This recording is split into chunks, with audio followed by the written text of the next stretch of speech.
Bem-vinda, bem-vindo ao BTC Journal, seu programa semanal de notícias de negócios comentadas e analisadas pela equipe da BTC.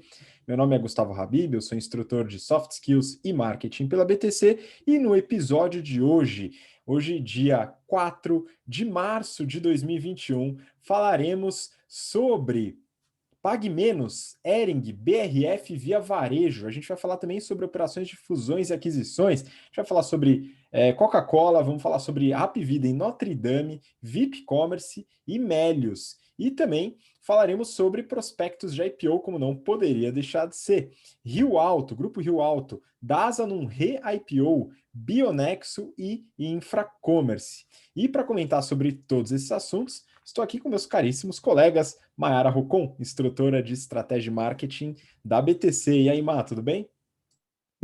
Oi, Habib. Oi, Renato. Prazer estar aqui com vocês hoje. Vamos lá. Vamos lá, então. E com a gente também, Renato Aracaki, instrutor de finanças corporativas, valuation e estratégia. Fala aí, Renato. Fala, Mayara. Fala, Gustavo. Fala, pessoal, tudo bem? Espero que todo mundo esteja saudável aí. Agora estamos na fase vermelha novamente. Se cuidem, tá? Teve bastante coisa que aconteceu da semana passada para cá. Queria só mandar um abraço aí de novo aí para várias empresas que vêm solicitando nossos treinamentos, principalmente na parte de discussões estratégicas. Está sendo bem interessante. Então a gente teve bastante volume aí de treinamentos corporativos. Isso daí é muito interessante. Caso vocês tenham interesse de levar essas discussões estratégicas para sua empresa, entre em contato com a gente. contato@btcompany.com.br, que a gente leva todas as discussões estratégicas para dentro da sua companhia. E vamos para cima. Vamos lá, queria passar alguns recados aqui. Primeiro, para você que está acompanhando a gente pelo podcast ou pelo YouTube, para seguir a gente também lá no Instagram, @instabtcompany.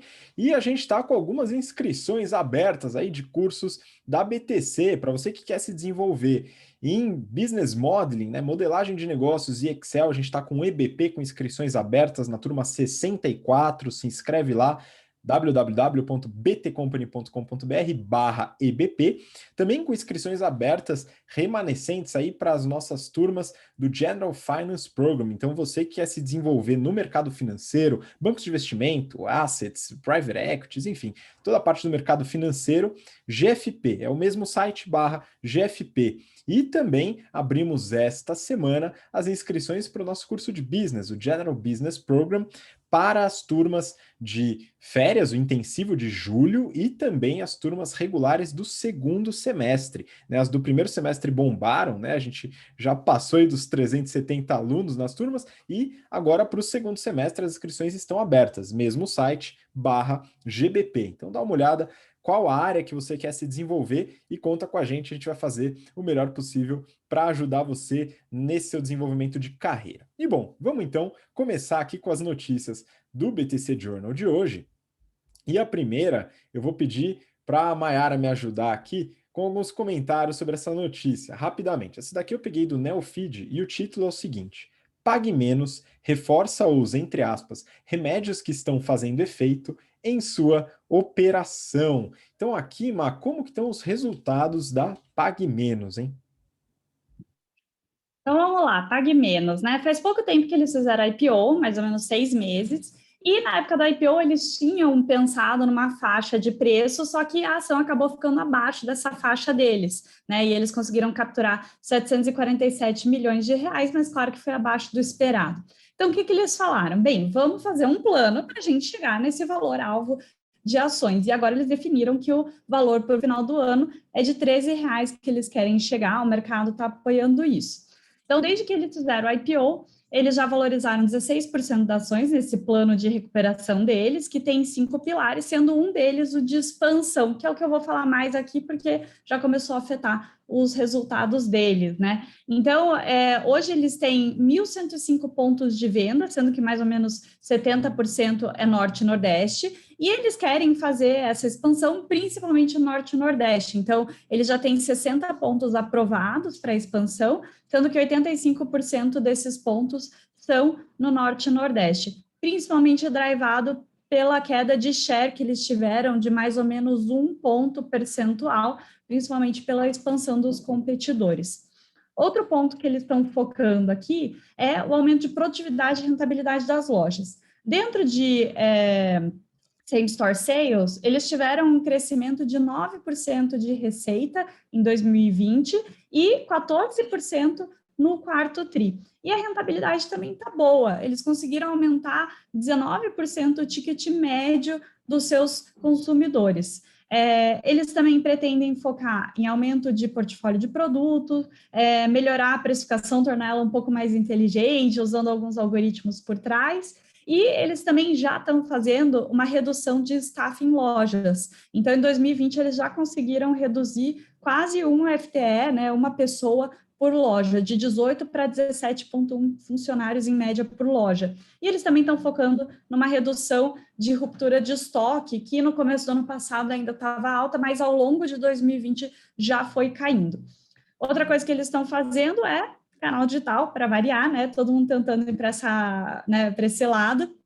Eles conseguiram aumentar no quarto TRI quase 160% a receita vindo do digital, só que ainda é muito pequeno, né? Então, a participação na receita do digital é de mais ou menos 5,2%, né? Então, o que a gente está acostumado a ouvir um índice muito maior nos outros players que a gente olha, né? Então, a farmácia aqui ainda está atrás.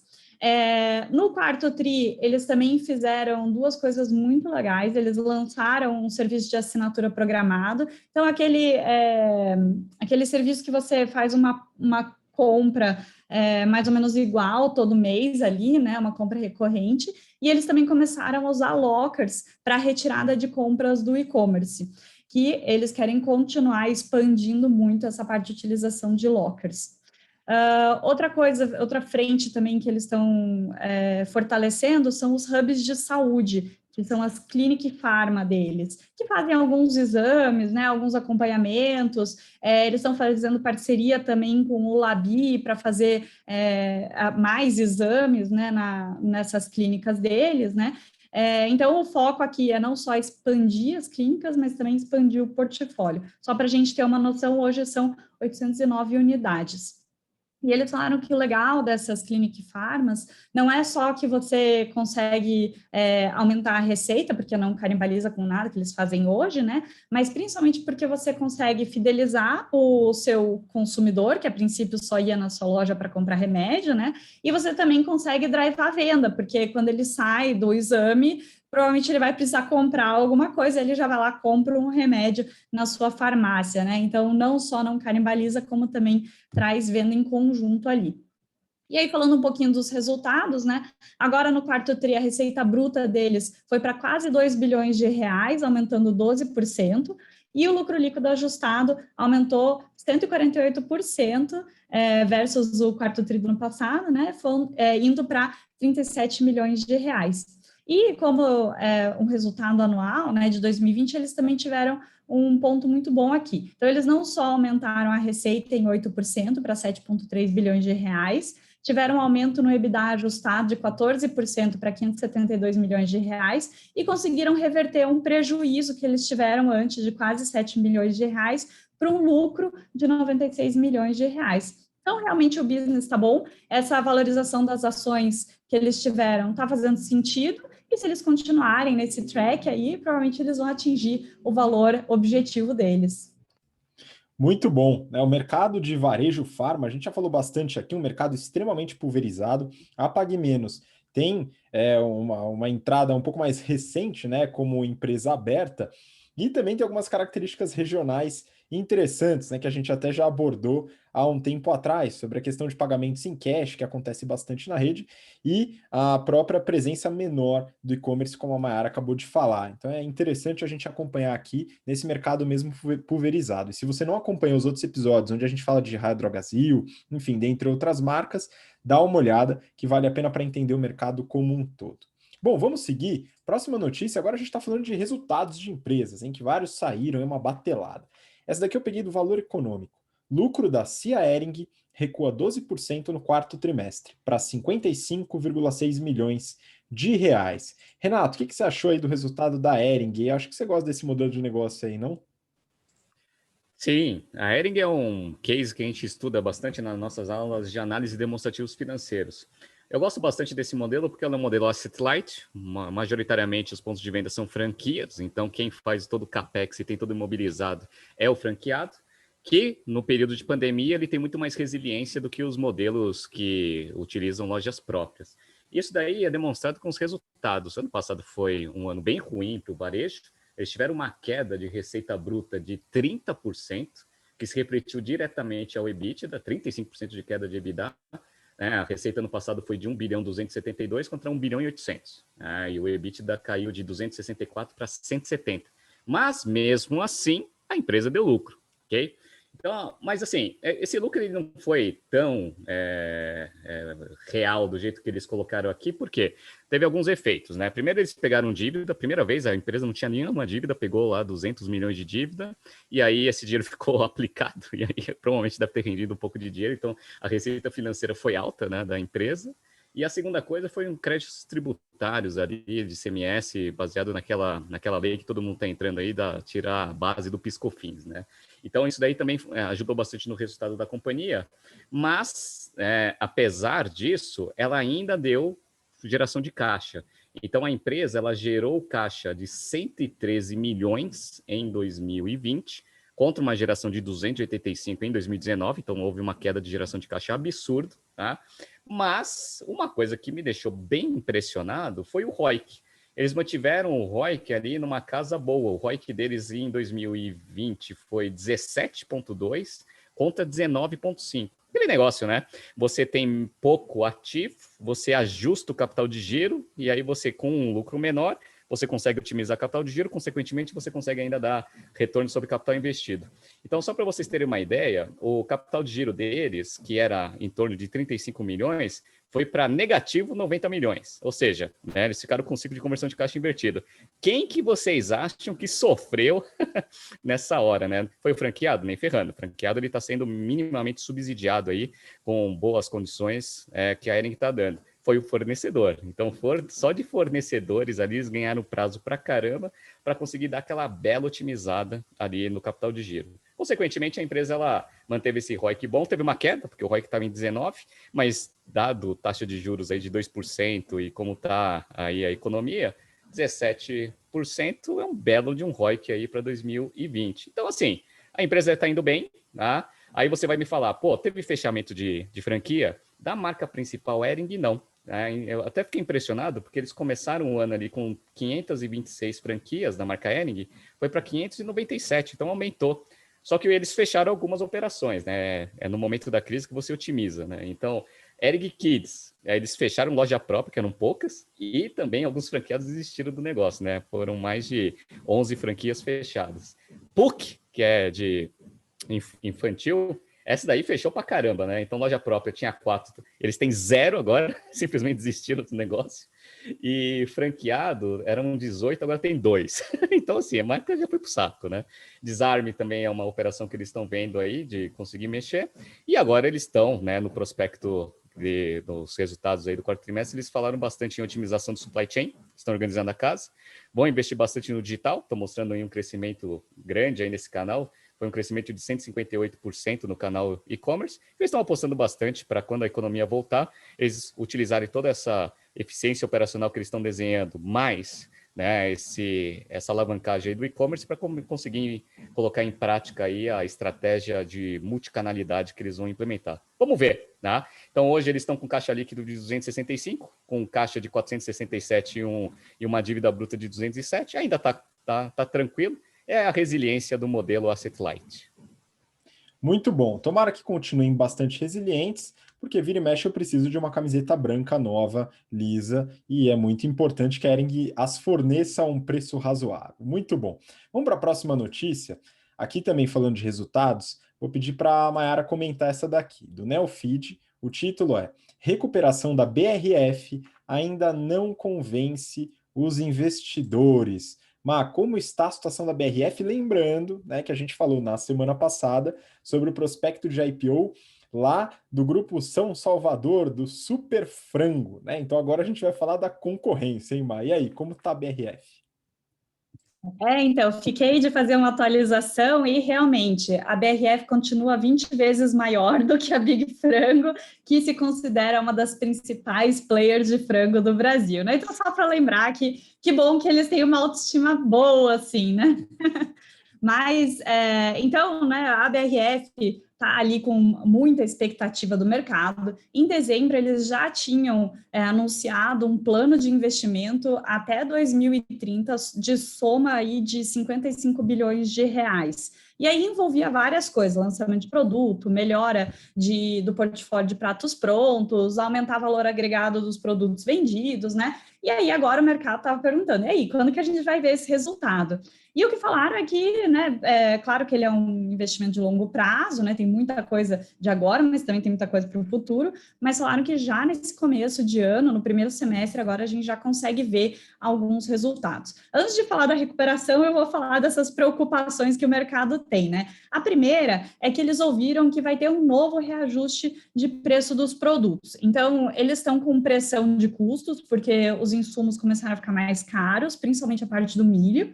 Já em 2020 foi aumentado o preço dos produtos e agora esse ano deve aumentar de novo. Então, claro que o mercado falou, poxa, mas com esse aumento de novo, né, talvez o volume caia. O ponto é que todo mundo nesse mercado de proteína consome milho e viu esse custo aumentando e está repassando o preço para o consumidor. Então, provavelmente a BRF não vai ser a única a ter essa pressão dos consumidores. Talvez as categorias como um todo sofram uma elasticidade de categoria, não talvez de marca, né? Outra preocupação que o mercado está tendo é da parte de cenário internacional. Então, sejam as incertezas de Covid, de importação, de fronteira, o Japão, o Oriente Médio sofreram mais com essas incertezas também de abertura e fechamento de fronteira. Eles também estão tendo crise política e de desvalorização da moeda, que está prejudicando a produção deles na Turquia. E, por fim, suspensão da fábrica de Abu Dhabi, que exportava para a Arábia Saudita e acabou diminuindo a performance no Oriente Médio também, né? No fim, né, o resultado foi bom, foi melhor do que o esperado pelo mercado também, então essa recuperação está muito boa. Em partes, esse resultado melhor veio por aumento de preço médio, seja por aumento de precificação, mas também por um mix de valor agregado melhor, tanto de produto quanto de canal. Eles tiveram também um aumento de inovações participando na receita, então no quarto TRI de 2019, inovações eram 3,3% da receita, agora nesse último TRI foi de 5,6%, que é sensacional, né? E a BRF é muito inovadora, né? Nesse setor, talvez uma das mais inovadoras, eu diria, ali do mundo, né?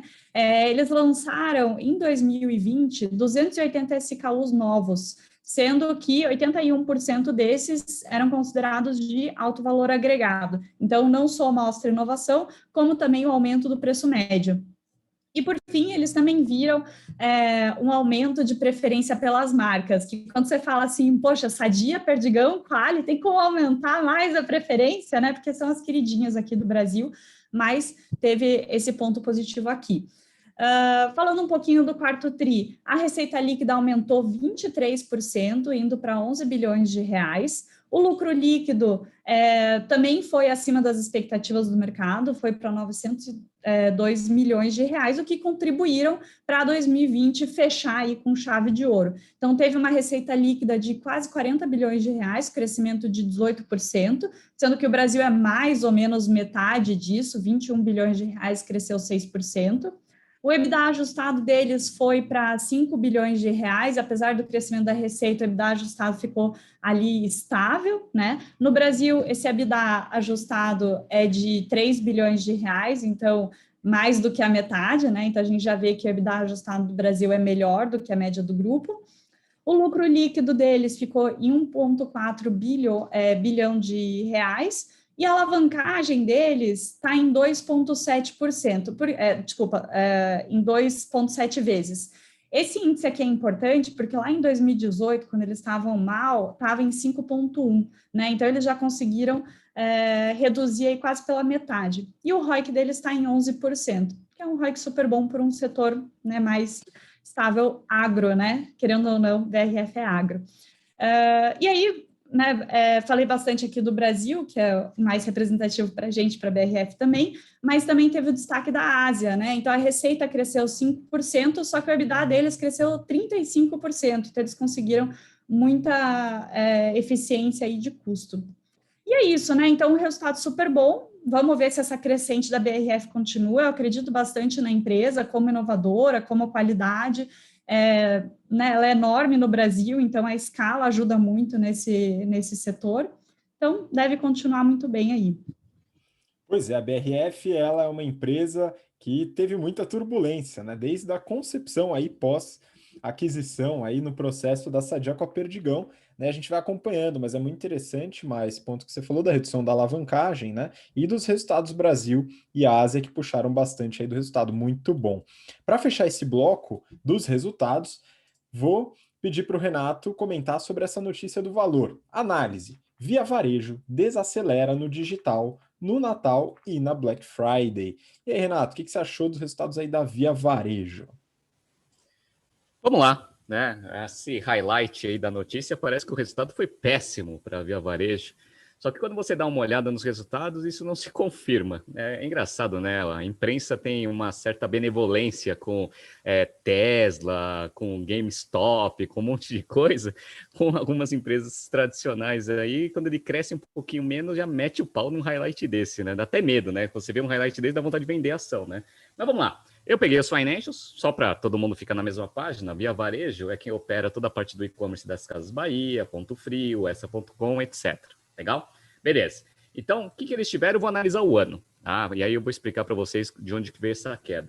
Então, eles tiveram uma receita bruta de 34 bilhões de reais em 2020 contra 29,8 em 2019, ou seja, um crescimento de 15%, que refletiu um crescimento de 12,7 na receita líquida.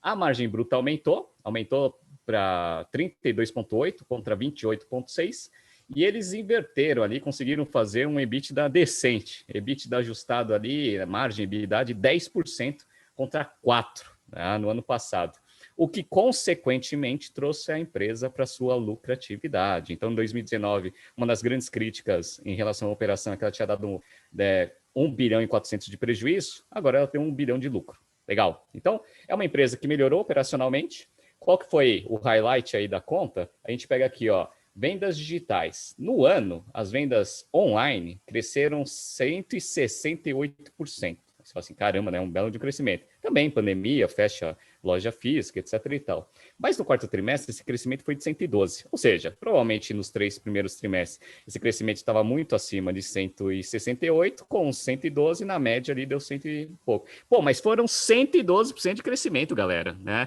Num volume altíssimo, que é o quarto trimestre, não tá tão ruim assim, né? Beleza. E é meio normal isso acontecer, por quê? Porque no quarto trimestre parecia que a situação aqui no Brasil estava melhor. Então as lojas abriram, o comércio abriu, eles até deram um same-store positivo no quarto trimestre, 6%, ou seja, o pessoal voltou a ir para a loja e comprar. Então é normal, né, você ter uma queda de crescimento no online, sendo que suas lojas físicas estão tendo crescimento. Então no agregado é ótimo, né, esse resultado. Legal. E uma coisa que eu gostei muito do resultado foi o famoso ciclo de conversão de caixa. Ele já era invertido, eles conseguiram inverter ainda mais. Então, eles ficaram ali, deram uma aumentadinha nos dias de estoque, de 78 para 84, então aumentaram 6 dias de estoque. No entanto, eles aumentaram também o prazo com fornecedores, né? Eu falo que o fornecedor sempre sofre, né? Quando uma empresa está querendo otimizar capital de giro. Passou de 136 dias para 156, né? Então, ali, arredondando, dá 21. Então, eles melhoraram bastante o ciclo de conversão de caixa invertido deles. Só para vocês terem uma ideia, né? Eles têm um capital de giro invertido, que é ativo circulante operacional menos passivo circulante operacional, de 7 bilhões. Tá? Então, eles conseguem gerar bastante caixa, consequentemente, eles conseguem trabalhar melhor ali toda a parte operacional. A empresa ela está com caixa líquido, então ela está com uma dívida bruta aí de 4 bilhões e meio, só que está com caixa líquido, só o caixa, né, de quase 3 bilhões e só de recebíveis de cartão 5,5. Então tá bem tranquilo aí a situação financeira e de liquidez da operação. Uma coisa que eu gostei bastante, né, não é que eu gostei, né, mas que eu achei interessante, na composição de receita, né, da Via Varejo, tá assim, né, quanto que eles pagam à vista, né? Dos 34 bilhões lá, quanto que é à vista? 24% é à vista, hein? Ó, o pessoal não faz conta aí de matemática financeira, tem que fazer curso na BTC. Então, ó, 24% à vista. Lembra do carnê? Que é o carnê super conhecido da Casas Bahia, etc. Eu achava, na minha ignorância, que esse negócio já estava representando muito pouco da receita. Aí, qual que foi o meu espanto? Que esse negócio cresceu, né? De 2019 para 2020 para 11,6, era 11,3. Então a galera ainda compra muito no carnê, olha que fantástico. Aí o cartão de crédito co-branding deles representa 8,5% da receita e 55,7% são cartões de créditos diversos. Então é uma operação ainda que o crediário, né, que a gente acha que está extinto, eu até falei isso numa aula, né? Mas, olha, eu acredito que ainda seja um pouco relevante. Não sei se é zero, mas ainda deve ter alguma relevância. Ainda tem, ó, 11% da receita dele vem via carnê. Interessante isso, né? Pô, muito interessante, né? Isso é importante porque a gente quebra alguns paradigmas, né? De eventualmente é muito comum, né, a gente pegar a nossa realidade e colocar aquilo no mundo dos negócios. Por isso que a gente pega os dados, analisa os resultados, pega os prospectos, analisa no detalhe, para a gente tirar esses vieses, né? Porque isso de fato acontece. Muito importante. Boa. Gostei também, porque isso eu também não sabia, viu, Renato? Fala aí. Você ia comentar alguma coisa? Sim, eu só queria complementar que a gente explica isso em vários treinamentos, que o carnê das Casas Bahia é um negócio que ele dá muito prazo para o cliente, mas ele aumenta muito a margem bruta. Por quê? Porque você vai fazer aquela contrapartida, aumenta o ciclo de conversão de caixa, a contrapartida sempre tem que ser margem. Tanto é que a margem bruta aumentou, né? Como eu falei para vocês, né? De 32,8 para 28,6, né? Então, é bem interessante isso, você manter esse carnê, mesmo não sendo alguma coisa que a gente seja habituado, mas é uma operação relevante e que tem uma contrapartida de margem bruta absurdamente boa. Então, é uma operação interessante ainda para a Via Varejo. Muito bom. Legal. Bom, agora a gente fecha o primeiro bloco. Vamos, Renato, mais um ponto? Não, a Mayara quer falar alguma coisa, vamos lá. Fala, Má. E complementar que isso é a nossa super jabuticaba brasileira, né? Que é difícil encontrar vendas assim tão parceladas em outros lugares do mundo, né? E já que agora o Magazine Luiza está em alta, é fácil dar alguns exemplos, né? Mas uma vez eu peguei o Magazine Luiza como benchmarking para um gringo, né? E ele olhou e falou assim: meu Deus, essa empresa é horrível, ela vai quebrar, né? E eu falei: não, é que tá todo mundo pagando aqui uma geladeira em 24 vezes, né? E aí ele até brincou, ele falou: isso não é uma loja, isso é um banco, né? E realmente, aqui no Brasil, para você ser uma boa loja, né? Seja Via Varejo, seja Casas Bahia física, Magazine Luiza, você tem que ter uma parte de banco por trás, porque o brasileiro às vezes olha o tamanho da parcela, independente se você está pagando 3 vezes lá no final, você poderia ter um pagamento à vista mais barato, né? Mas o tamanho da parcela. Então, quanto mais você jogar lá para frente, trabalhar como um banco mesmo, melhor. Pois é, isso é um ponto curioso, né? Isso bem tupiniquim, né? Muito brasileiro e realmente o pessoal de fora tem dificuldade de entender esse conceito. Bom, vamos para o segundo bloco aqui, falando sobre alianças estratégicas e M&A. E aí eu vou começar com uma notícia, pedir para a Mayara comentar. Essa daqui é da Folha de São Paulo e o título é: Heineken faz acordo com Coca-Cola para distribuição no Brasil. Mas eu sei que nessa área, na parte de logística, tem um monte de imbróglio de empresas e concorrentes trabalhando junto para entregar os produtos. O que está acontecendo aqui?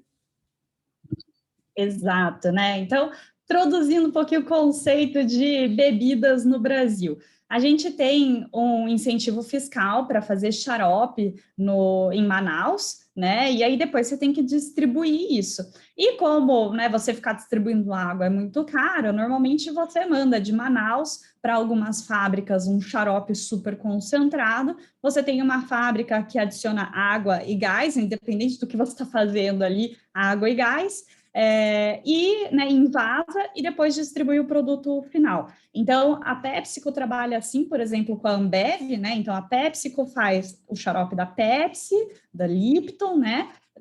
Manda para uma fábrica da Ambev, a Ambev vai adicionar água e gás, envasar e distribuir nos mercados. E aqui na Coca-Cola é a mesma coisa, só que como, né, a gente chama tudo de Coca-Cola, a gente não percebe isso às vezes. Então, existe The Coca-Cola Company, que é a dona das marcas, que vai fazer o xarope.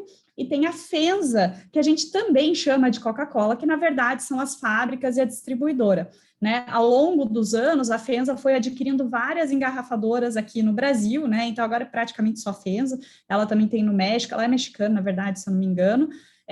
Então, né, é a distribuição da Coca. Como, né, que isso encaixa aqui nessa notícia, né? A Heineken, ela veio para o Brasil lá em 2010, quando ela comprou a parte de cervejas, se chamava Cervejaria Kaiser, do grupo FEMSA, né? E aí ela começou a operar com o portfólio dela, foi adquirindo outras coisas que eu vou comentar aqui, mas sempre distribuindo através da distribuição da Coca-Cola, né? Que é a FEMSA, mas parceirinha ali com a da Coca-Cola Company também. Em 2017, a Heineken comprou a Brasil Kirin, que era a antiga Skin Cariol.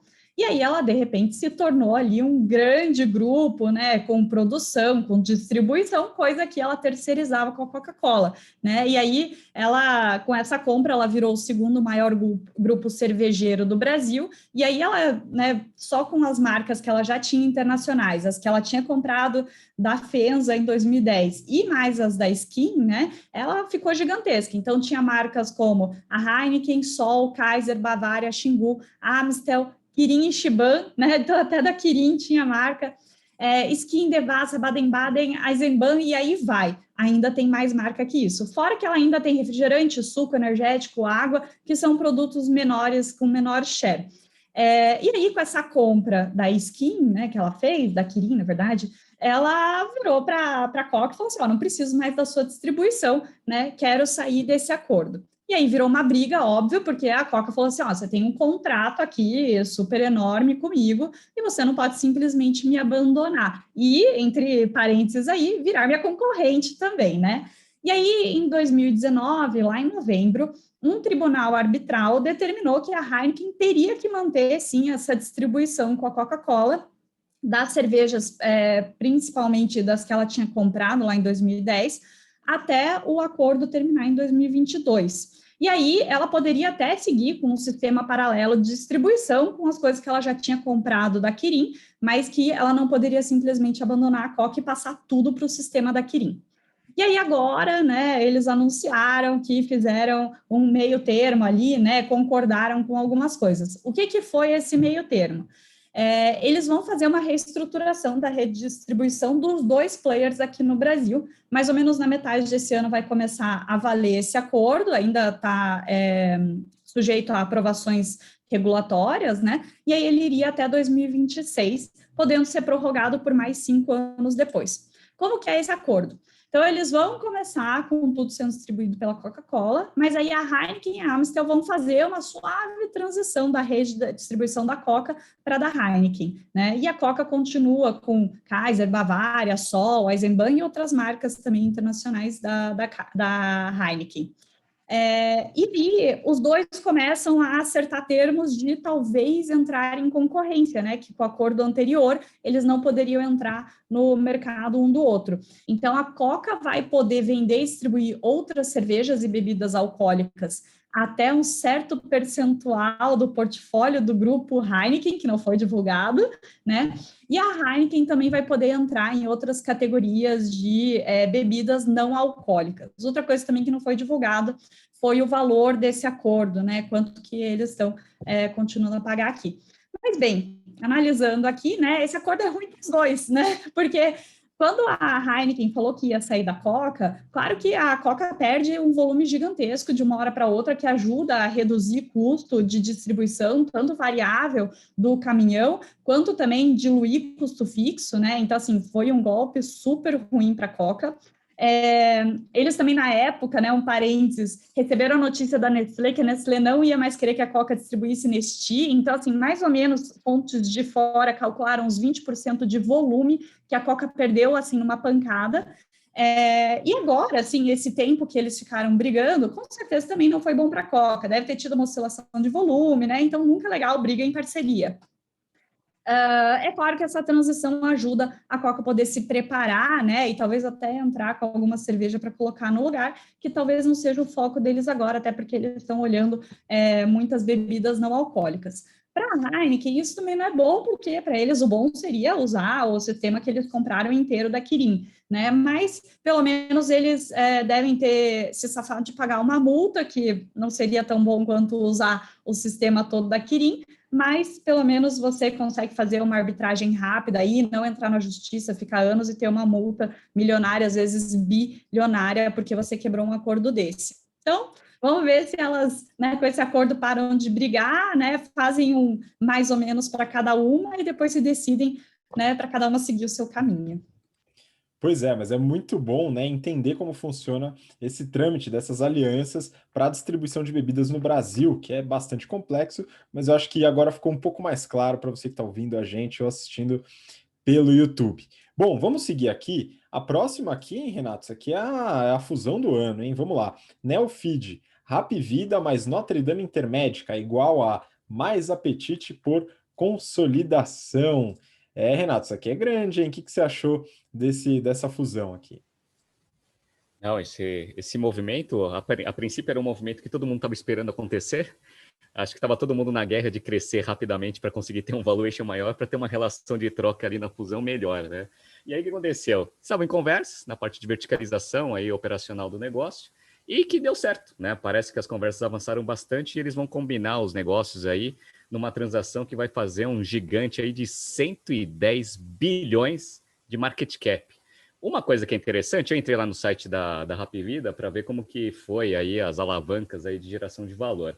Então, ó, em termos de plano de saúde, só relembrando, né, as duas empresas elas têm a mesma tese, né, que é a verticalização do plano de saúde com os hospitais. Então, depois que eles fizeram a abertura de capital, pegaram o caixa e começaram a comprar hospital e plano de saúde a rodo para conseguir fazer um player nacional. Beleza. Então, ó, em termos de plano de saúde, a Notre Dame Intermédica tem mais vidas, 4 milhões e 300 contra 4 milhões e 53. Só que a operação da Hapvida é maior. A operação da Hapvida são 50 hospitais, 191 clínicas e 175 unidades diagnósticas, contra 34 hospitais na Intermédica, contra 50, 89 clínicas contra 191 e 82 unidades de diagnóstica contra 175. Mas no combinado vai ser um negócio gigantesco, vai ser um negócio que vai ter 84 hospitais com cobertura praticamente nacional. E uma coisa que eles falaram que é interessante é que a sobreposição das unidades operacionais ali da Hapvida são bem concentradas ali, né, no Nordeste, Norte e Nordeste, e Intermédica a concentração é mais Sudeste. Então, você tem uma sobreposição, mas você ainda consegue abranger aí vários estados sem muita canibalização. Isso é excepcional. E aí, quais são as grandes alavancas aí que eles colocaram como geradores de valor dessa fusão gigantesca, né? Vem da cruzada de planos corporativos em regiões atualmente atendidas por uma das empresas só. Então, legal, se você consegue reorganizar seu portfólio de plano de saúde, você pode criar ali uns planos de saúde mais baratos para você conseguir capturar mais gente. Bacana, legal. Potencial para reduzir sinistralidade, porque aquele negócio, né, o efeito de rede, quanto mais gente no plano de saúde, mais hospitais, melhor o controle ali de custos que você tem na integração dessas duas verticais. Alavancar a rede própria com oferta de serviços de terceiros, serviços a terceiros, que é basicamente você já tem uma capilaridade gigantesca em termos de vidas, então você consegue fazer cross-sell, upsell e um monte de coisa que é permitido, né, que é sinergia aí nessa fusão. E a quarta, que provavelmente vai ser uma grande alavanca, vai ser eliminação de duplicidade de despesas gerais e administrativas. Aquele negócio, né? Você tem duas áreas de financeiro. Para que você vai ter duas, né? Pode ter uma só. Cria um centro de serviço compartilhado e, enfim, tem todas essas sinergias. Só que uma coisa que eu achei engraçado é que dentro dessa otimização de duplicidade, um cargo eles vão deixar duplicado. Qual que é? O do presidente, pô. Eles vão ficar com 2 presidentes. Você fala assim, pô, mas os dois são bons. O da Hapvida é ótimo e o da Notre Dame é bom. E como a relação de troca entre as participações, né, que vão ficar com participações ali da empresa combinada, ficou meio próximo, ficou ali em torno de 54% para a Hapvida e 46% para a Notre Dame, eles ficaram com 2 cargos de CEO. Então vai ter cogestão, né? Espero que não tenha congestão. Eu nunca acho que dá certo esse negócio de ter co-CEOs, mas eles vão trabalhar com 2 CEOs. O CEO da Hapvida vai cuidar de uma região, o CEO da Intermédica vai cuidar de outra região. É bom isso? Eu acho que, na verdade, foi um acordo de cavalheiros. Provavelmente vai durar um ano esse acordo. Daqui a um ano, vamos voltar aqui no BT Journal só para falar, ó, alguém vai para o conselho. Eu só não sei quem que vai ser. Provavelmente vai ser o mais competente. Legal. Essa é a notícia. A única coisa que eu queria salientar, que tem a ver com a notícia, mas numa coisa mais lateral, a gente fala muito sobre operações de private equity no nosso curso, muito, tá? E um private equity que a gente fala, uma operação de private equity muito interessante é da Bain Capital. A Bain Capital, ela comprou a Intermédica lá atrás, pagou uns 2 bilhões, comprou tudo, rapou, né, o negócio para fazer essa expansão. Fez IPO, follow-on, etc., já conseguiu um MOIC muito maior aí de quase 2, né? Ou seja, já deve ter captado mais de 8 bilhões aí só com essa operação. Só que eles ainda têm 5% dessa empresa combinada. 5% dessa empresa combinada que vale 110 bilhões, então aí tem mais uns 5, 6 bilhõezinhos aí para fazer. Fora a sinergia e fora market power que esse negócio vai ter, blá, blá, blá, provavelmente esses 110 bilhões vai aumentar, e esse 5,2% da Bain Capital vai virar ali pelo menos uns 7, 8 bilhões. Essa operação da Bain Capital, essa daí vai ser o slide inicial para eles abrirem um novo fundo, porque essa aqui vai dar um MOIC gigantesco.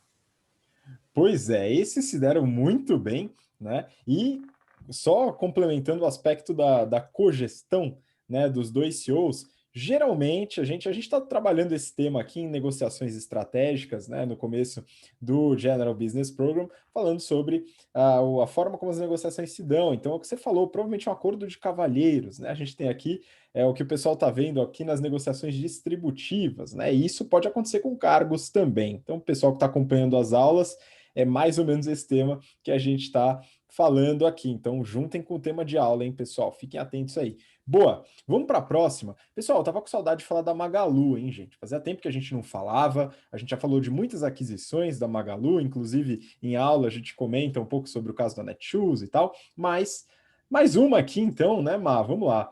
Essa daqui é da Forbes e o título é Magazine Luiza conclui a aquisição de plataforma online de varejo VIP Commerce. Então voltamos a falar da Magalu. Exato, a gente estava até brincando aqui que o time de M&A tirou férias, né? E só por isso que eles ficaram tempo sem comprar a gente. Mas bem, eles fizeram um movimento bem parecido que a gente conversou das outras compras aqui, né? Mas primeiro, deixa eu contar para vocês quem que é a VIP Commerce. É uma startup de tecnologia que trabalha com software dentro de software as a service, né? Então, você não vende o software, você vende o serviço que tem a base do software, né?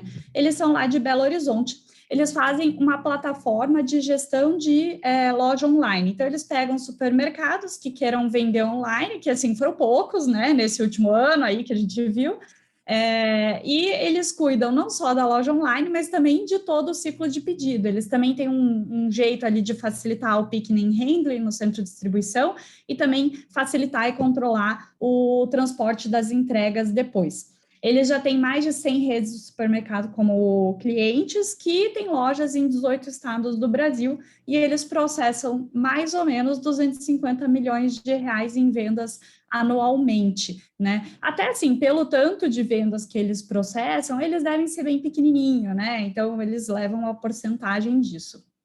Mas bem, então a Magazine Luiza foi lá, comprou eles, o que eles até comunicaram oficialmente ao mercado foi que milhares de supermercados poderiam se juntar ao Magalu com essa compra de plataforma, né? Então aí mostra que eles estão seguindo a estratégia deles de digitalização de varejo, né? Mostra que eles estão com essa inclinação para vender mais groceries, né? Que eu acho que até faz mais sentido do que refeições, um movimento que eles fizeram lá atrás, que ainda não definiram mais ou menos o que vai virar, né?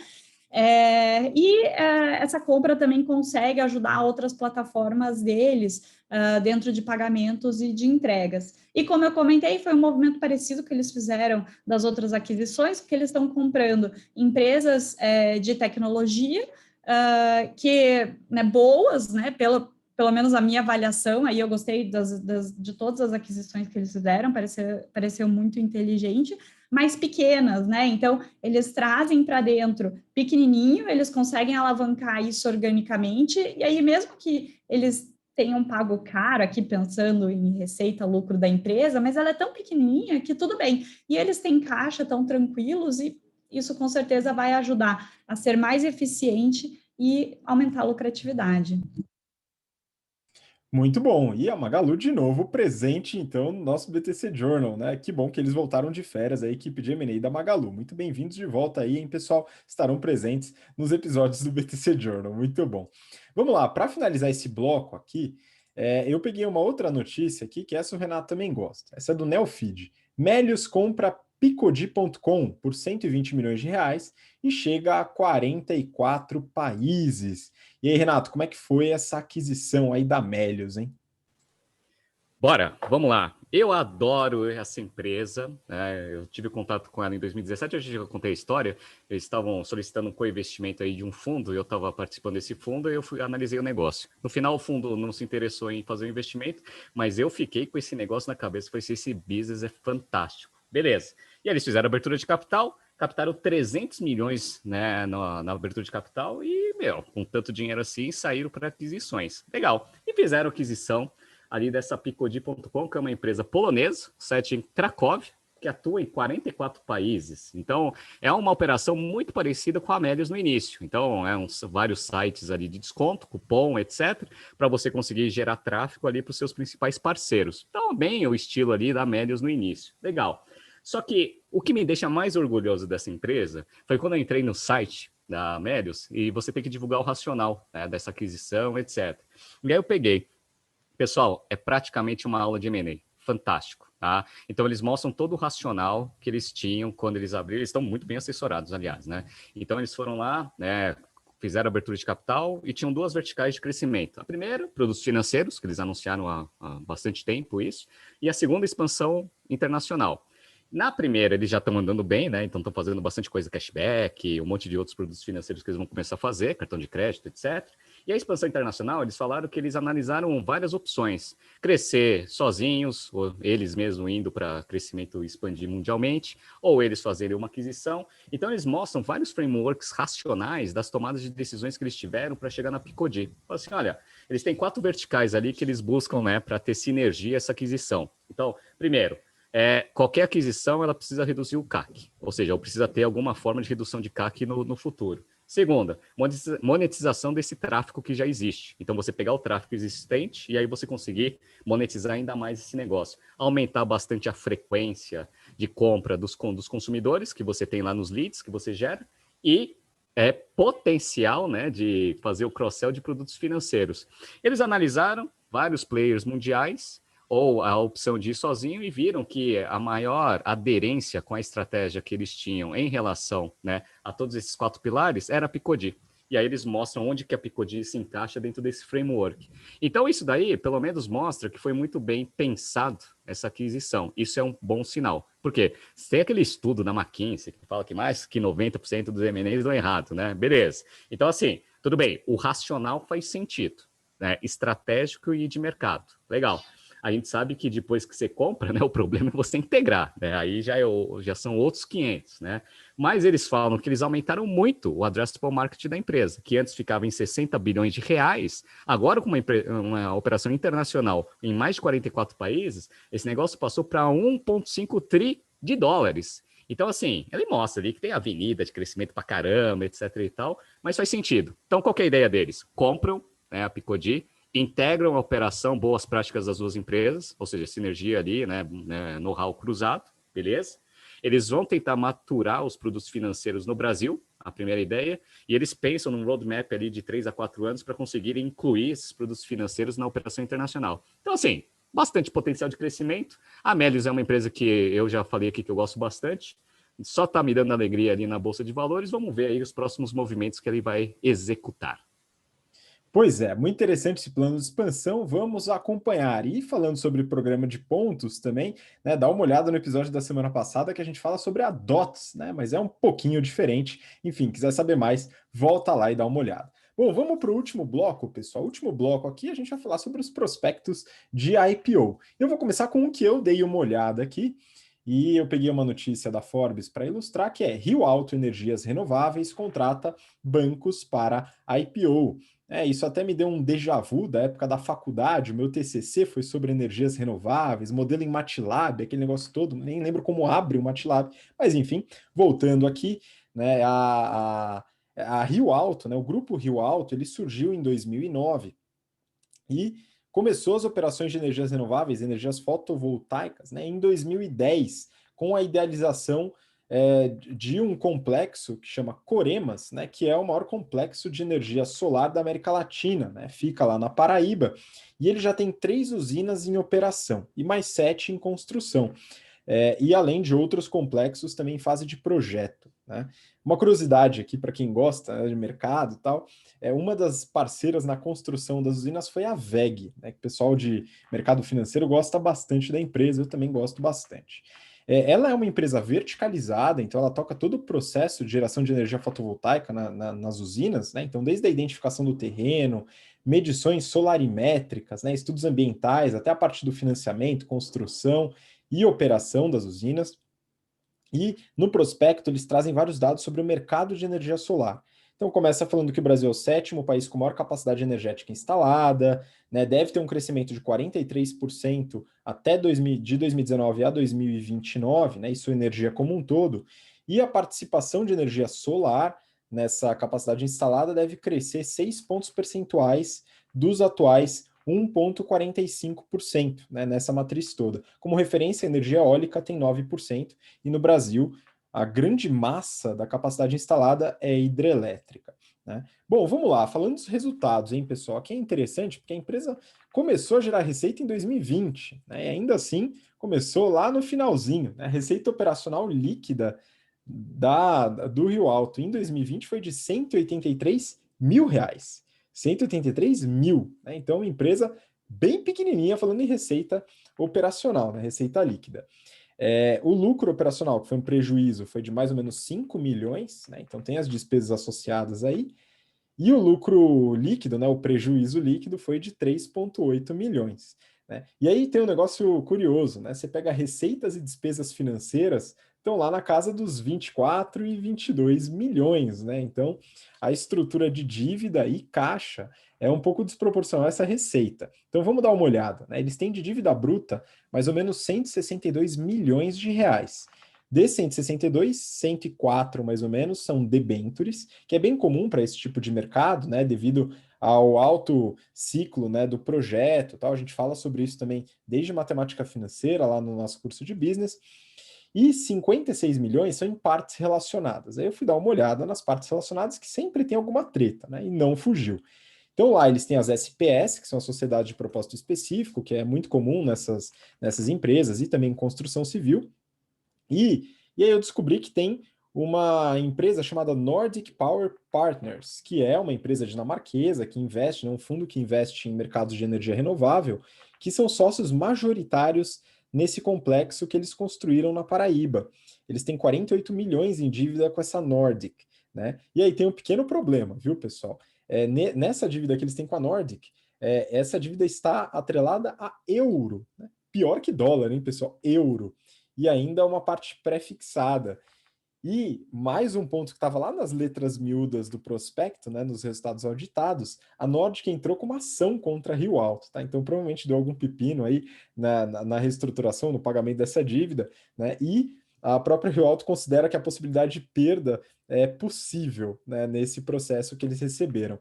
Enfim, é uma empresa que gerou caixa operacional, mas esse caixa está tudo atrelado aos resultados financeiros, então nem acho que vale a pena considerar aqui, e tem um patrimônio líquido negativo, são 23,6 milhões de capital social e 24,4 de prejuízos acumulados.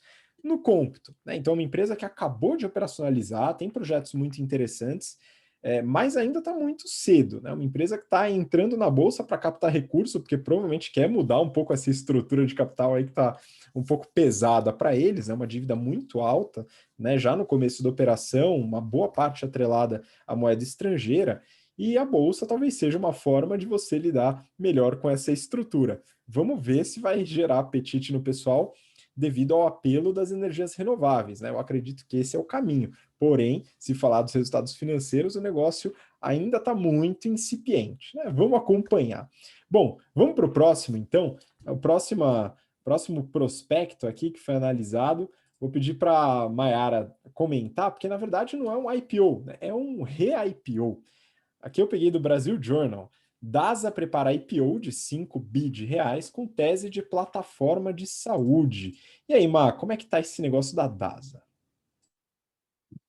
Então, que engraçado, né? Um re-IPO. Vou comentar aqui o que acontece. Mas primeiro vamos entender quem é a DASA. Então, hoje a DASA tem 13 hospitais no nome dela, né? 900 unidades ambulatoriais, também nesse complexo, tem laboratório, tem centro de radiologia, tem clínica de consulta, tem telemedicina também, e eles têm o braço das empresas, que é uma corretora de plano de saúde voltado para empresas que hoje já cuida de mais de 500 mil vidas. E, né, com tudo isso que eu comentei, o que mais a DASA tem é escala nessa parte de saúde. Vocês já vão entender por que isso é tão importante. Mas em 2019, eles tiveram de usuários únicos que passaram pelos serviços deles. 21 milhões de pessoas é mais ou menos 1/10 da população do Brasil. Considerando que só 1/4 da população tem plano de saúde, né? Então, eles pegaram ali próximo da metade, mais ou menos, dos usuários de plano de saúde. Eles também interagem com mais ou menos metade da base total de médicos do Brasil, que são mais ou menos 250 mil médicos anualmente que entram em contato com eles. Algum tipo de contato, eu digo, né? E desde 2017, eles estão com esse foco de transformação digital. Então, eles fizeram, por exemplo, um dos maiores hubs de tecnologia aplicada da saúde na América Latina, com 230 desenvolvedores e 100 cientistas de dados, que estão mexendo com ferramentas de machine learning, inteligência artificial e principalmente muitos dados, né, usando data analytics. E aí, eles já conseguiram, por exemplo, criar operações compartilhadas entre essas várias empresas do grupo e fazer um super banco de dados com os dados dos pacientes já integrados. E esse banco de dados já tem mais de 3 bilhões de registro de input de informação. O que eles falaram? Poxa, vamos aproveitar tudo isso que a gente fez, que a gente tem, para crescer nesse setor de hospitalar como uma plataforma de consolidação e eficiência de custos. Por quê? Porque esse setor hospitalar é super fragmentado, né? Então, tem vários pequenos players por aí, e ele não é otimizado. E aí, quando você consegue usar os dados e essa capacidade preditiva que eles estão construindo bastante, você consegue ajudar o médico a antecipar a doença e evitar alguns tratamentos caros, né, de quando você não faz tratamentos preventivos. E aí, no fim, você conseguiria derrubar o custo do sistema como um todo. Então, a gente já falou várias vezes sobre isso, né, de você acompanhar o usuário, pensar na saúde, não na doença, né, mas acontece que hoje o usuário só procura o plano de saúde, o hospital, o que seja, quando ele fica doente. E aí, como que o hospital ou o médico vai tratar esse usuário? Ele vai focar naquela doença que está fazendo ele procurar o serviço, e ele não tem uma visão holística da vida do paciente, né? O que causou aquilo, o que ele poderia melhorar, não tem aquela visão do médico da família, que a gente já comentou bastante desse pivô que poderia ajudar muito, né? E aí acaba que o serviço hospitalar, o serviço médico hoje é transacional, é fragmentado, porque você vai lá em vários médicos separados, né? Só quando você tem alguma doença específica. Você acaba desperdiçando muito exame, atendimento, profissionais, tempo de profissionais, né? E tudo isso gera muito custo. Então, eles até falam, pô, a inflação médica, há vários anos, ela está entre 3% a 5% vezes a inflação, né? Então, a gente sabe que o custo da saúde está crescendo muito. Se você conversar com um empresário, né, ele vai falar que um dos maiores custos que ele tem é aumento de plano de saúde dos funcionários, né? Então, realmente é um setor que precisaria de um pouco mais de otimização de custos, né? O que eles falam também, né? Que eles querem entrar nesse setor hospitalar com esse investimento do re-IPO. Então, o que está acontecendo aqui? Eles querem fazer esse re-IPO para levantar mais ou menos 5 bilhões de reais, apesar deles serem já uma empresa listada, eles só têm mais ou menos 2,5% das ações no mercado. Então, eles querem chegar a um percentual mais ou menos de 10%, tudo com ação primária realmente para fazer esse investimento para expansão. Aí a primeira coisa que a gente pensa aqui também é a comparação deles com o IPO que acabou de ser feito da Redditor, né? E é claro que essa comparação é muito óbvia no mercado, mas eles falam, ó, é bem diferente, né? A gente está trazendo aqui um approach de dados, de analytics, de inteligência, né? E a gente tem muita escala por trás. Então a gente é um pouco diferente aqui da Redditor, até querendo ali nas entrelinhas falar que eles deveriam ter uma valorização e um potencial de crescimento barra otimização de custo muito maior que a Redditor. Mas é uma notícia boa aí, essa visão, que nem eles falam, holística da saúde do paciente, a gente comentou bastante, até através de outros players, a gente falou do Alice semana passada, retrasada, né, que tem também essa visão, você colocar um médico da família, mas outros players também já estão indo atrás, até rede de farmácia, né, que é tratar a saúde, não a doença. Então, faz totalmente sentido, né? Então, você cuida do paciente para prevenir as doenças que são os que causam realmente os sinistros caros de plano de saúde e as pioras de qualidade de vida do paciente. Excelente, muito bom. Então está explicado aqui o re-IPO, excelente. E agora vamos continuar falando do mercado de saúde, né? Mas agora vamos entrar numa parte mais tech, viu, Renato? Brasil Journal, Bionexo pode valer R$ 1 bilhão no primeiro IPO de Health Tech na B3, hein? Health Tech, esse nome já me mostra aí que é possível que tenha um valuation alto, hein, Renato? E aí, como é que tá esse prospecto? Colocou tech, você já coloca um múltiplo de 3. Health, que agora é um negócio que está em moda, aí coloca mais 2 vezes. Então já é 10 vezes o múltiplo, né? E se colocar mais algumas palavrinhas ali dentro, você vai ver que vai explodir. Vou mostrar para você que tem essas palavrinhas. Mas assim, sendo né, mais sério aqui na análise, eu gostei pra caramba dessa Bionexo, viu? Então assim, peguei lá o prospecto da abertura de capital. O mercado de saúde, como a gente percebeu aqui no BTC Journal, está quente, então tanto em fusões, aquisições, escola de negócio voltado para a saúde, serviços para a saúde, é um setor que está crescendo bastante. E essa Bionexo é uma empresa de tecnologia, onde ela analisa todo o supply chain completo, né, a cadeia vertical inteira do sistema de saúde. Então, ele atende hospitais, operadoras de saúde, fornecedoras, fabricantes de insumos médicos hospitalares, para você conseguir integrar melhor as atividades em todos esses players. Então, ele foi fundado em 2000, né, e trabalha ali como se fosse um business de plataforma, mas muito oferecendo o SaaS, né, que é o Software as a Service, como um software ali de gestão para essas empresas de saúde. Então, o que ele tem aqui? Ele fala ali que ele tem pelo menos ali umas 5 alavancas. Ele tem toda a parte de planejamento, é como se fosse um RP, né, de gestão ali do supply chain de um hospital, por exemplo. Tem a parte de pedido, né, para você conseguir pegar todo o marketplace de pessoas, de empresas que estão tentando oferecer alguma coisa para essa cadeia de serviços, né, de hospitais e plano de saúde, etc. Tem toda a parte de pedido para você conseguir gerenciar toda essa parte de pedido de compra, etc. e tal. Ele funciona como se fosse um RP mesmo, mas ele avança, ele vai para o BioTracker, que ele usa tecnologias de IoT, IoT, Internet das Coisas. Já dá mais uns 2 vezes o múltiplo aí, né, para conseguir melhorar toda a parte de experiência, né, do usuário dentro dos hospitais, etc. E tem o Avatar. O que é o Avatar? O Avatar é um gerenciamento de recebíveis, na parte de gestão de receita, principalmente de hospital. Aí você fala assim, nossa, Renato, mas precisa ter um software desse? Para quem já estudou minimamente esse setor, sabe que o hospital ele tem o plano de saúde e o recebimento ele não é que nem no cartão de crédito, né? Que passa cartão de crédito e aí você já sabe certinho quanto que você vai receber. Tem todo um processo ali para você fazer junto com o plano de saúde que exige, né, tecnologia para você manter a eficiência desse processo. Então, eles fizeram a aquisição dessa Avatar e juntaram tudo isso dentro de uma proposta única para o sistema de saúde. Então, hoje, eles têm 34 mil clientes ativos, com valor transacionado, porque eles têm lá um mini marketplace ali para compra de 11 bilhões, quase 12 bilhões, e uma receita recorrente anualizada, porque a beleza do software é isso, né? Você tem um índice de recorrência de receita alto de 114 milhões. Mas calma, 114 milhões, você usa esse índice para saber o potencial hoje de receita, né, contratada, né? Essa é a receita da empresa? Não é, um pouco menos, eu vou mostrar para vocês. Mas eles tiveram um valor aí de valor transacionado ali na plataforma de 20% em 2020 em relação a 2019, e essa receita recorrente, esse potencial de receita recorrente também cresceu 20%.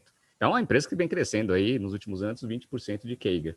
Margem bruta 65%, como toda empresa de software, margem bruta é alta. Margem EBITDA ajustada de 9,9. Gastaram bastante em marketing, aquele negócio, né? Você vai, né, estruturando o negócio, back-office, vai dando aquela marketeada ali para dar um aumento de receita. E eles colocam aquele índice bem legal que a gente gosta de falar, né? Que é o famoso LTV sobre CAC, de 6,3 vezes. Assim, nossa, então cada R$ 1 que eles colocam ali, né? Em lifetime value de cliente, ali você tem 6,3. Ah, legal, tá? E eles falam que o índice de recorrência da receita deles é de 99%. É a beleza. É a beleza do negócio. Mas o lado bom é que quando você tem o software instalado num hospital, beleza, receita recorrente garantida. Qual que é o ruim? O ruim é que a barreira de entrada em outros clientes que usam outros softwares é difícil, porque o seu concorrente também tem, né, um índice de recorrência alto. Então, por que eles estão indo para esse IPO? Como todas as empresas de software que a gente já viu aqui, para fazer aquisições. Então, eles veem lá muitas oportunidades de aquisições para aumentar a participação deles e, consequentemente, também aumentar o market power do negócio.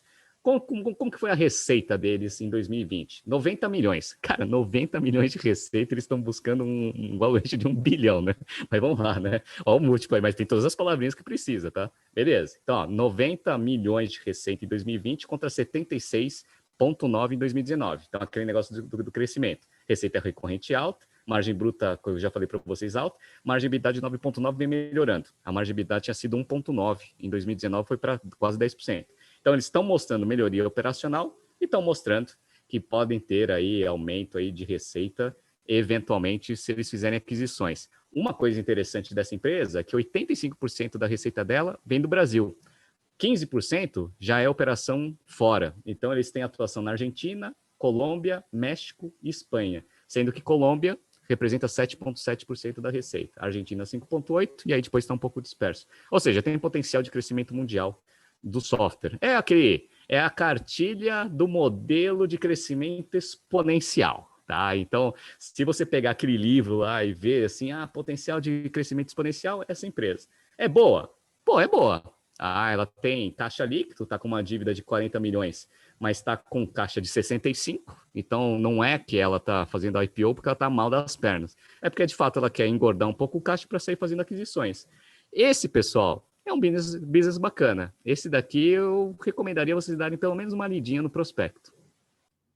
Pois é, seja para investir ou não, mas principalmente para aprender aí é muito importante. A gente reforça, hein, pessoal, de novo.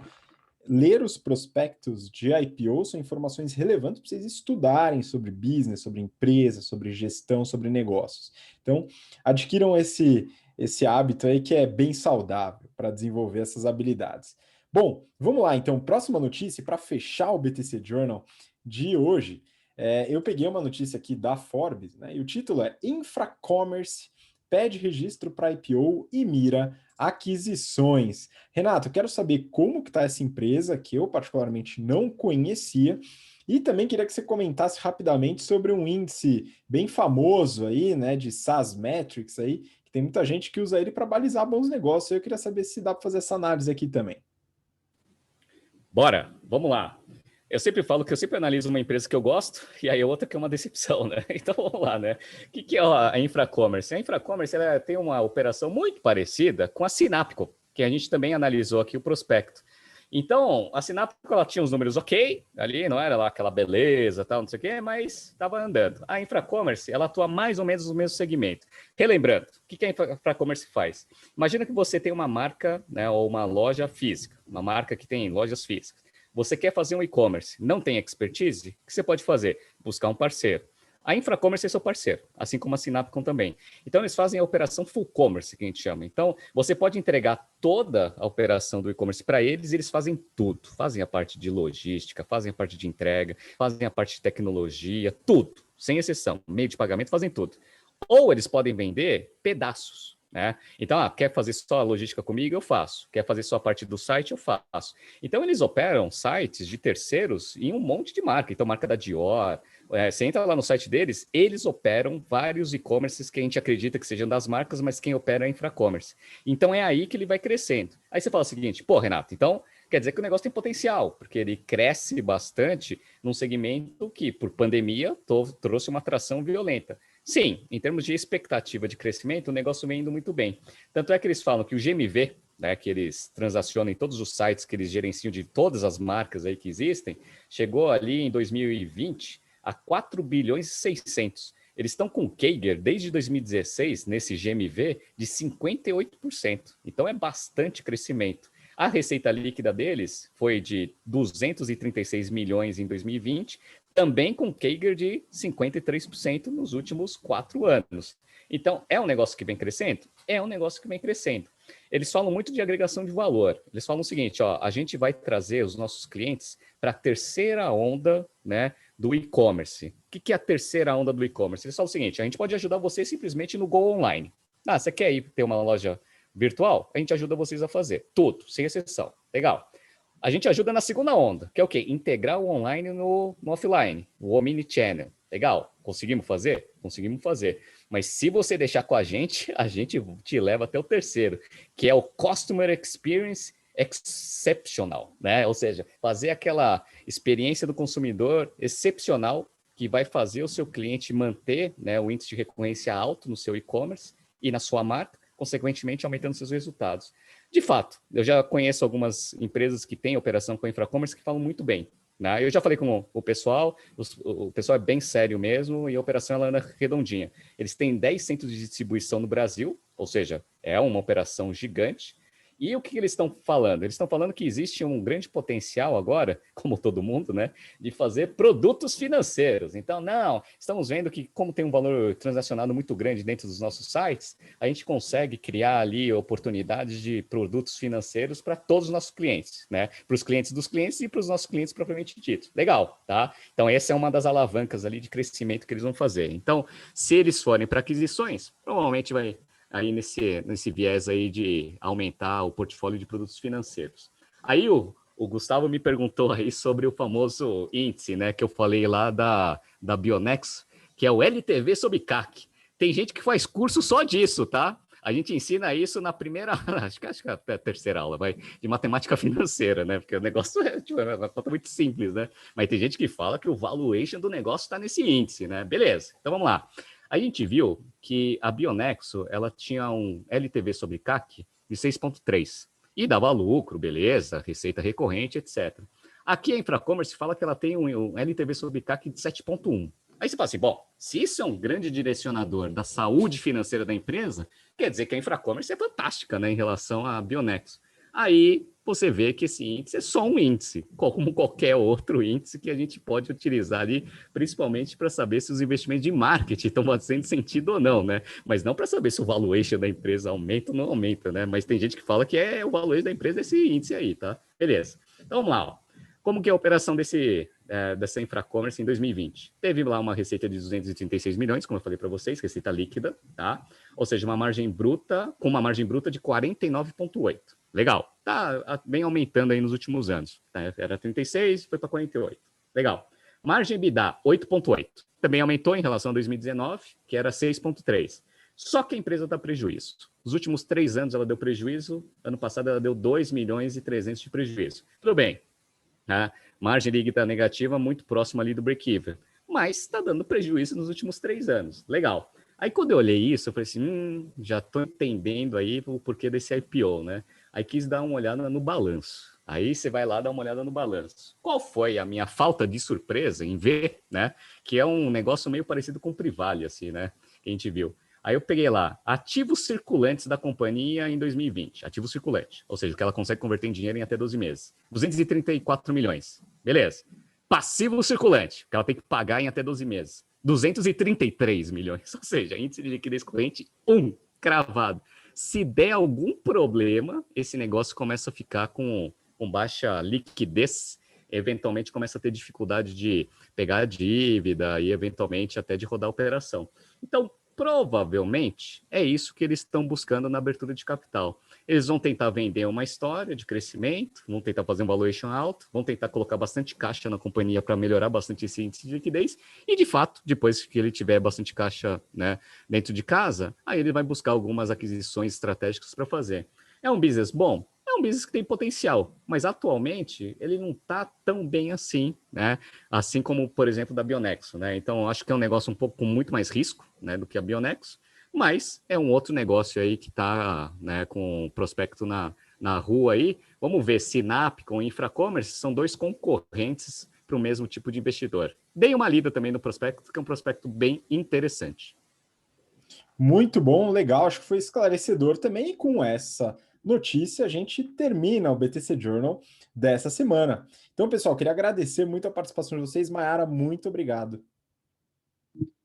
Obrigada, Rabi, obrigada, Renato. E eu mando um abraço aqui para a turma da SFP, que semana que vem a gente começa as aulas de marketing, então vou conhecer vocês. E as aulas estão muito legais, a gente vai discutir bastante coisa de marketing no mercado. Um abraço, até semana que vem para os ouvintes. Valeu, Mai, obrigado também, Renato, de novo. Obrigado, Mayara, obrigado, Gustavo, obrigado vocês. Até semana que vem com mais notícias de negócio aqui dentro do BTC Journal.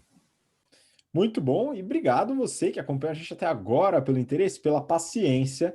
Voltamos então na próxima semana. Continue acompanhando o BTC Journal e nos vemos em breve. Um grande abraço, até lá. Tchau, tchau.